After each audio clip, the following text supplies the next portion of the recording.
And now there's a new top-spec version, the RS7 Performance, that has 45 more ponies under the hood and a slew of sporty Phillips. Spoiler alert, we fell hard for this one, too.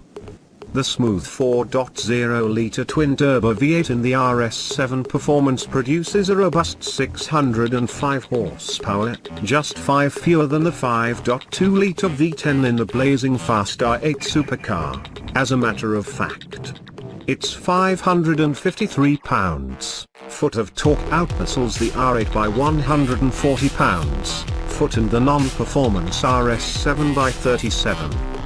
The extra output comes mainly from a new overboost function and different turbocharger turbines, but the Performance's V8 also has revised valve timing, new exhaust valves, different camshafts, higher efficiency radiators, and a reprogrammed control unit. The new S8 Plus has the same 605 HP engine, but that car is tuned more for refinement versus the more frenetic RS7. As you'd expect, then, there's plenty of thrust available, all the time, and it's impossible to keep from grinning like an idiot during high-speed passing maneuvers and full throttle romps away from stoplights.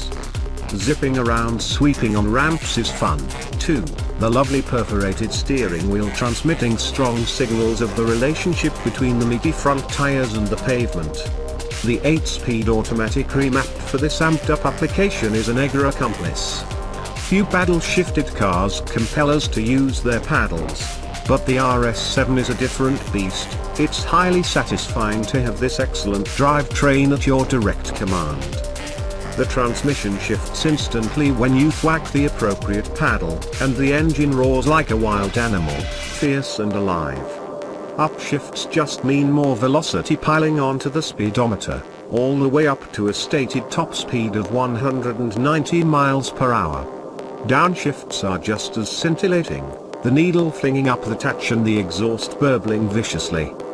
The RS7 Performance comes standard with a sport exhaust that's optional on the 560 HP RS7. That less powerful RS7 will continue to be available, and Audi of America figure the sales split will be 50/50. The $20,100 RS7 Performance is actually a good deal, since it comes with carbon ceramic brakes that aren't available on the base car, as well as some tasteful aesthetic upgrades and the delectable engine alterations.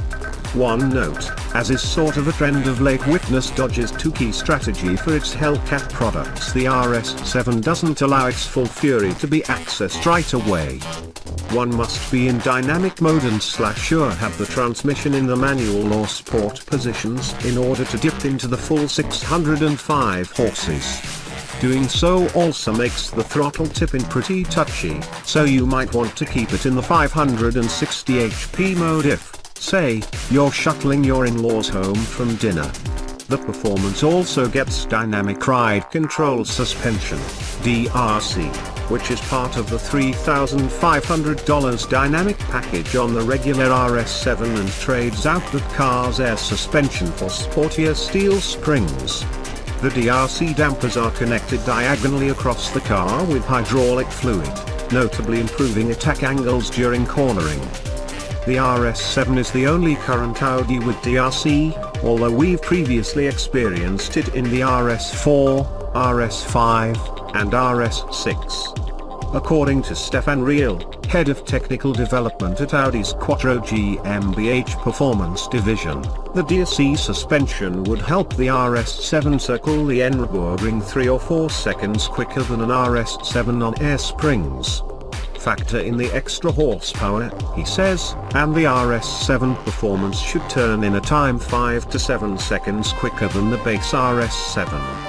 When pressed, Riehl says the ring time would be way under 8 minutes, about 7:50. Audi reckons the Performance model is 1/10 of a second quicker to 60 miles per hour, so 3.6 seconds versus 3.7. The only time we strapped our test equipment to an RS7, during the 2013 comparison test, we posted a 3.4 second time. So yeah, this car certainly did not need another 45 horsepower. It did need better chassis control, as we noted after putting an RS7 through our lightning lap gantlet, and the DRC suspension certainly helps in that regard.